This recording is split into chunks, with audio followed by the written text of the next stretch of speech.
Привет, Ребзя! Сегодня 24 сентября 2023 года. Купил я недели две назад вот такую вот чугунную печь Верона. Сегодня мне монтажники ее установили. Ну как установили? Лист профнастила вот этот я сам вырезал. Базальтовые ваты туда подстелил под него. Обложил старыми кирпичами, которые нашел в огороде. И монтажники мне устанавливали трубы. Гребаные монтажники обещали приехать вчера в 10:00. Я им предварительно позвонил. Выезжаете в субботу в 10, в субботу в 10. В субботу в 10 никто не приехал. И в 10:10 никто не приехал. И в 10:15 никто не приехал. И никто не позвонил. Ну я в 10:15 звоню. Они трубку не берут. Через полчаса скидывают смс-ку, что монтаж переносится на воскресенье на 10. Вот тебе на тебе. Без меня женили называется. Но сегодня все-таки сучата приехали. Правда, мозги мне трахали по телефону минут 15. Как доехать? Я говорю, у вас что, навигатор не работает? Работает, но вот мы этой деревни не можем найти, мы тонны. Короче, я их вел, тупили они, но все-таки доехали. Доехали, с грехом пополам установили мне дымоход. Сейчас покажу, что они там накосячили. Так, Ребзя, а вот и сам дымоход, который мне горе-монтажники устанавливали.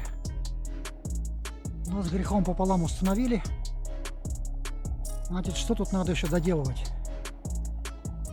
Вот смотрите, вот эти вот кронштейны оказались у меня якобы хлипкими, они говорят.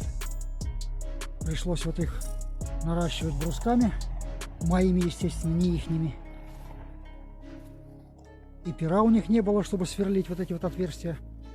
Тоже у меня одолжили. Вот.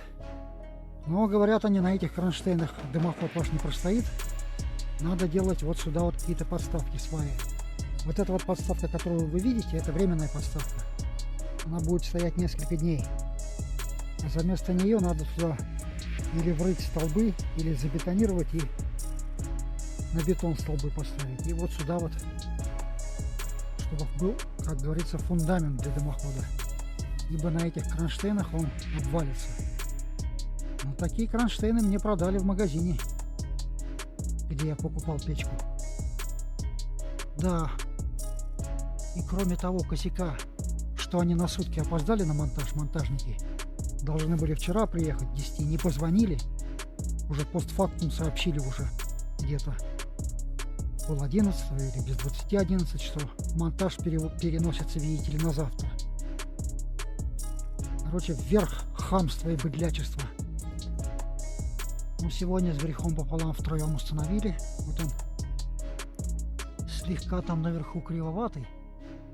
Но, говорят, лучше надо было ближе к крыше его притянуть. Ну ладно, пусть будет кривоватый. Ничего страшного. И самый один из, ну, так сказать, в довесок еще один неприятный сюрпризик. Договаривались на 21 500. Они взяли сверху еще 2 700.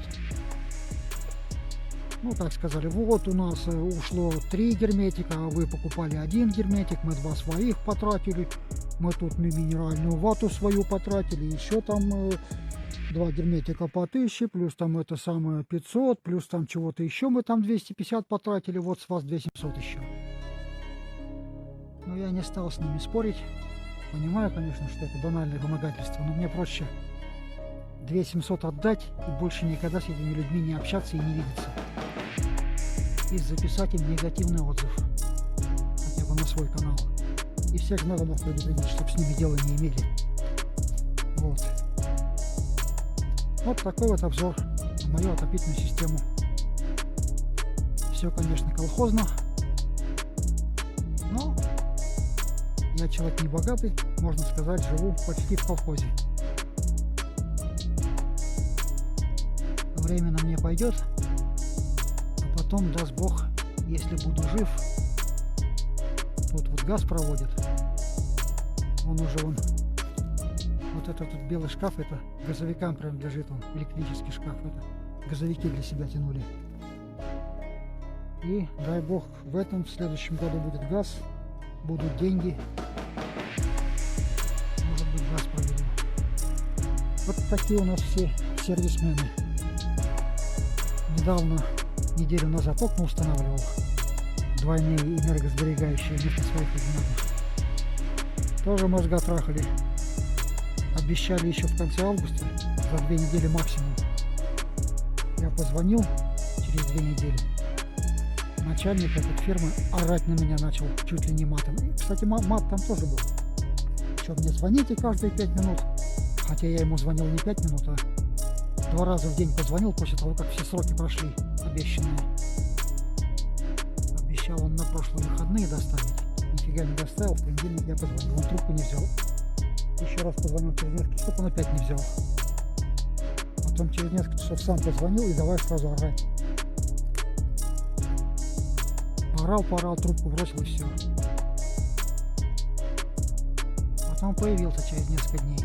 Точнее, его монтажники появились. Посмотрели, окна завезли, поставили, посмотрели на мои окна. Сказали, а мы с такими дела не имели штапиками, у нас таких штапиков нет, мы ничего не знаем, уехали. Через день приехали, штапики нашли, начали ныть и ругаться, что о, какие штапики плохие, мы первый раз с такими штапиками встречаемся, это штапики дерьмо, они нашу работу обесценивают, мы работаем себе в убыток. Короче, 2 придурка возились с одним окном целый час. Со вторым окном уже дело было полегче. Справились за полчаса, с третьим за 20 минут и с четвертым за 10. Научились, короче, на мне. Но эти хотя бы взяли оговоренную строго сумму. Ну, мы договаривались на 27 500, 27 500 они взяли. За 4 окна. Там не сами рамы менять, рамы остались старые, там только стеклопакеты поменяли. Одинарные на двухкамерные энергосберегающие, энергоэффективные. Вот, это у нас насчет окон.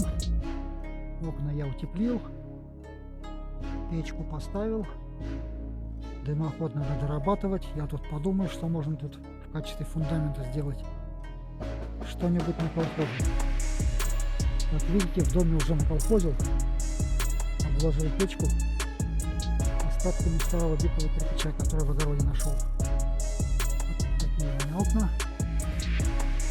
В общем, окна есть, печка есть. Вот только надо фундамент доделать. Еще надо на 2-й этаж люк сделать, закрыть его, перекрыть.